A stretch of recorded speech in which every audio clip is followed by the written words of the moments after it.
గుండె ఆరోగ్యం గురించి మాట్లాడేటప్పుడు మనం ఎక్కువగా బయటి ఆహారం, ఫాస్ట్ ఫుడ్స్, ఒత్తిడి వంటి విషయాల్ని గుర్తు చేసుకుంటాం.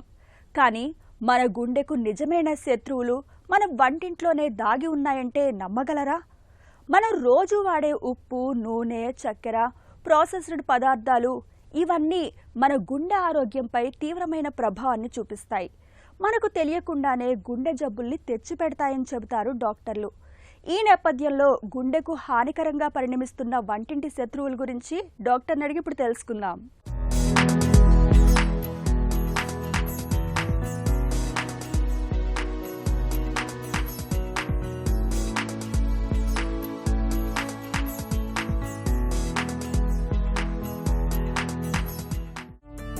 వంటింట్లో గుండెకు ప్రథమ శత్రువు ఏది? ఉప్పా, నూనెనా, పంచదారనా?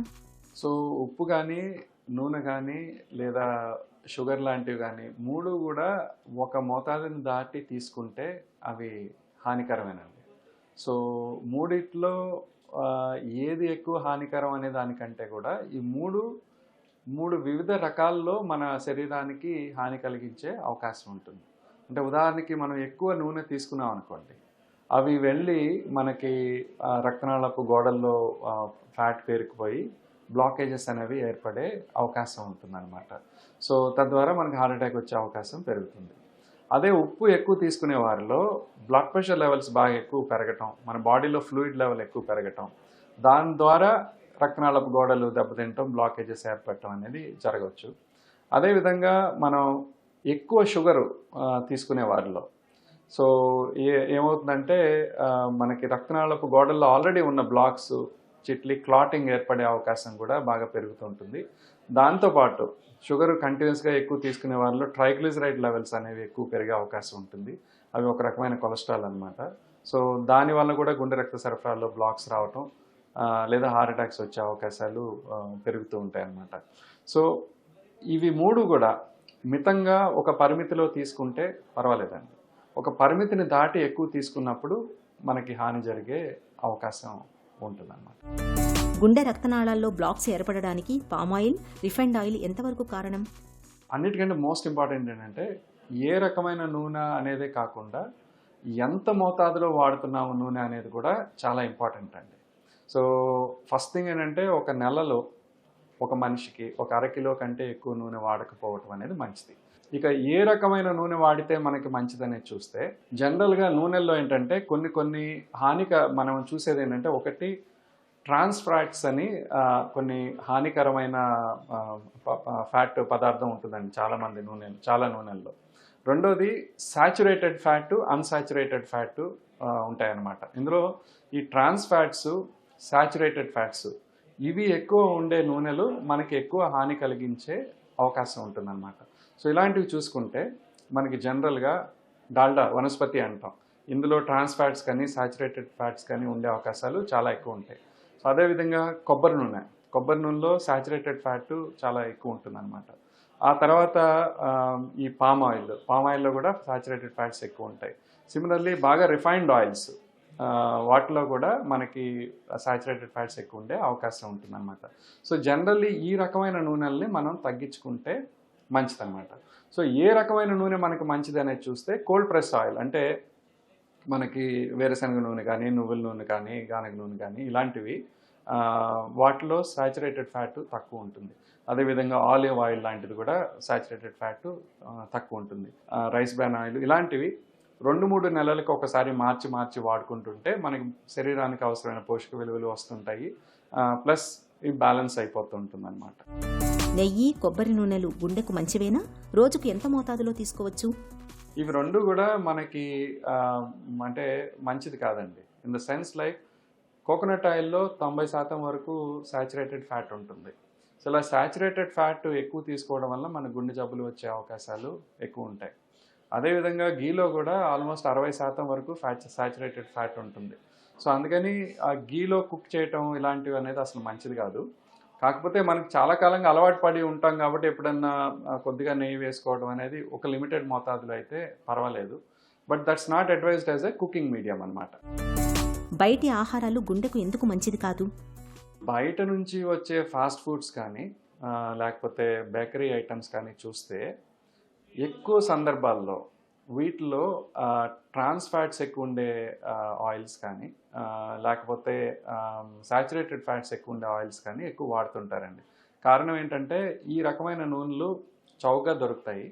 అండ్ రెండోది ఎక్కువ షెల్ఫ్ లైఫ్ ఉంటుంది. అంటే ఒకసారి కొనేసిన తర్వాత ఎక్కువ కాలం అది మనకి నిలవ ఉన్నా కానీ బేకరీస్లో కానీ వీటిలో తయారు చేసేటప్పుడు ఎక్కువ రోజులు నిల్వ ఉంచుకోవడానికి కూడా అవకాశం ఉంటుంది. సో ఈ కారణంతో మనకి డాల్డా కానీ పామ్ ఆయిల్ కానీ ఇలాంటివి రిఫైన్డ్ ఆయిల్స్ కానీ వాడే అవకాశాలు ఎక్కువ ఉంటాయన్నమాట ఇలాంటి ఐటమ్స్లో. సో వీటిలో ఏంటంటే మనకి సాచురేటెడ్ ఫ్యాట్ ఎక్కువ ఉండటం, ట్రాన్స్ ఫ్యాట్స్ ఎక్కువ ఉండటం వలన మనకి గుండె జబ్బులు వచ్చే అవకాశాలు పెరిగే అవకాశం ఉంటుంది. ఇంకొక ముఖ్యమైన కారణం ఏంటంటే చాలాసార్లు ఇప్పుడు ఉదాహరణకు బయటకు వెళ్తుంటాం, బజ్జీలు వేస్తుంటారు, మిరపకాయ బజ్జీలు ఏవో వేసిన తర్వాత అదే నూనెని మళ్ళీ తిరిగి వాడటం అనేది జరుగుతూ ఉంటుందన్నమాట. సో అలా నూనెని తిరిగి వాడటం వలన ట్రాన్స్ ఫ్యాట్ లెవెల్స్ అనేవి పెరుగుతుంటాయి. ఆ పెరిగిన ట్రాన్స్ ఫ్యాట్స్ అనేవి మనకి హాని కలిగించడం, లోపల బ్లాకేజెస్ ఏర్పడటం అనేది చేసే అవకాశం ఉంటుంది. ఉప్పు ఎక్కువగా తినే అలవాటు గుండెకు ఎలా చేటు చేస్తుంది? ఉప్పు ఎక్కువ తీసుకున్నప్పుడు మన బాడీలో ఫ్లూయిడ్ కూడా ఎక్కువ రిటైన్ అయిపోతుందండి. సో దీంతో ఏంటంటే బ్లడ్ ప్రెషర్ బాగా పెరిగే అవకాశం ఉంటుంది. అండ్ బీపీ బాగా ఎక్కువ పెరిగినప్పుడు మనకు రక్తనాళపు గోడలు దెబ్బతింటాం, వాటిలో బ్లాకేజెస్ ఏర్పడటం అనేది జరగవచ్చు. అదేవిధంగా గుండె మీద కూడా ప్రెషర్ ఎక్కువయ్యి ఒక్కోసారి హార్ట్ ఫెయిల్యూర్ లాంటివి వచ్చే అవకాశాలు కూడా ఉంటాయన్నమాట. సో అందుకని వీలైనంత వరకు ఉప్పు ఎంత తగ్గించుకోగలిగితే అంత మంచిది. చాలామందికి వచ్చే ప్రశ్న ఏంటంటే మనకి సోడియం అనేది అవసరం కదా మన బాడీలో, మనం ఉప్పు వేసుకోకపోతే ఏమైనా అవుతుందా అని చాలామంది అనుమానపడుతుంటారు. ఇప్పుడు మనం ఏమి సాల్ట్ మన వంటకానికి యాడ్ చేయకపోయినా మనం తీసుకునే రెగ్యులర్ వెజిటబుల్స్లో కానీ రెగ్యులర్ ఆహార పదార్థాల్లో కానీ ఎంతో కొంత సోడియం ఉంటుందండి. ఆ సోడియం అనేది మనకి సరిపోతుంది. సో అందుకని వీలైనంత వరకు ఎడిషనల్ సాల్ట్ తీసుకోవడం అనేది తగ్గించుకుంటే మంచిది. గుండె ఆరోగ్యానికి ఉపకరించే వంటింటి ఆహారాలు ఏవి? జనరల్గా ఆరోగ్యకరమైన ఆహారం అంటే ఒకటి ఆకుకూరలు బాగా ఎక్కువ తీసుకోవటం చాలా ఇంపార్టెంట్ అండి. అదేవిధంగా ఫ్రూట్స్ ఎక్కువ తీసుకోవటం కూడా చాలా ఇంపార్టెంట్. మనకి సిరియల్స్ అంటాం, అంటే మనం మామూలుగా రైస్ చాలామంది మనం బేసికలీ రైస్ బేస్డ్ ఉంటాము. సో బాగా పాలిష్ చేసిన రైస్ కాకుండా బ్రౌన్ రైస్ లాంటివి అంటే దంపుడు బియ్యం లాంటివి వాడుకోవటం. అదేవిధంగా మిగతావి అంటే రాగి కానీ జొన్న కానీ సజ్జలు కానీ ఇలాంటివి మిల్లెట్స్ లాంటివి తీసుకోవటం ఇది చాలా మంచిది. అండ్ రైస్ కంటే కూడా వీట్ లాంటిది అంటే చపాతీ లాంటివి కొంచెం బెటర్ అవుతుంటాయి. వీటితో పాటు లో ఫ్యాట్ డైరీ ప్రోడక్ట్స్ అండి, అంటే ఇప్పుడు ఉదాహరణకి మనం పాలు వాడుతుంటాం, పాల్లో కూడా మార్కెట్లో మనకి టోన్ మిల్క్ అని స్కిమ్డ్ మిల్క్ అని డిఫరెంట్ ఫ్యాట్ లెవెల్స్ ఉన్న మిల్క్ వస్తుంటుంది. సో మనం తక్కువ ఫ్యాట్ ఉన్న మిల్క్ వాడటం ద్వారా ఈ నెయ్యి, వెన్న, మీగడ ఇటువంటివి అవాయిడ్ చేయటం ద్వారా మనకి గుండె జబ్బులు వచ్చే అవకాశాన్ని తగ్గించుకోవడానికి అవకాశం ఉంటుందండి. ఇవన్నీ కాకుండా జనరల్గా ఏంటంటే ఇప్పుడు మనం కొన్నిసార్లు వేపుడు కూరలు చేస్తుంటాం, కొన్నిసార్లు పులుసు కూరలు చేస్తుంటాం. సో జనరల్గా చూసుకుంటే వేపుడు కూరల్లో మనకి ఎక్కువ ఆయిల్ పడే అవకాశం ఉంటుంది. సో అందుకని చిన్న చిన్న మార్పులు, అంటే వేపుడు కూరల బదులు పులుసు కూరలు లాంటివి తీసుకుంటే మనం ఆయిల్ కంటెంట్ని తగ్గించుకోవచ్చు. అదేవిధంగా ఉదయం టిఫిన్ చేస్తుంటాం, టిఫిన్ చేసినప్పుడు ఇడ్లీ తీసుకోవచ్చు, దోశ తీసుకోవచ్చు, లేదా పూరి తీసుకోవచ్చు, వడ లాంటివి తీసుకోవచ్చు. ఇప్పుడు అదే పూరి, వడ ఇలాంటివి ఉన్నాయనుకోండి, ఎక్కువ నూనె అవసరం పడుతూ ఉంటుంది.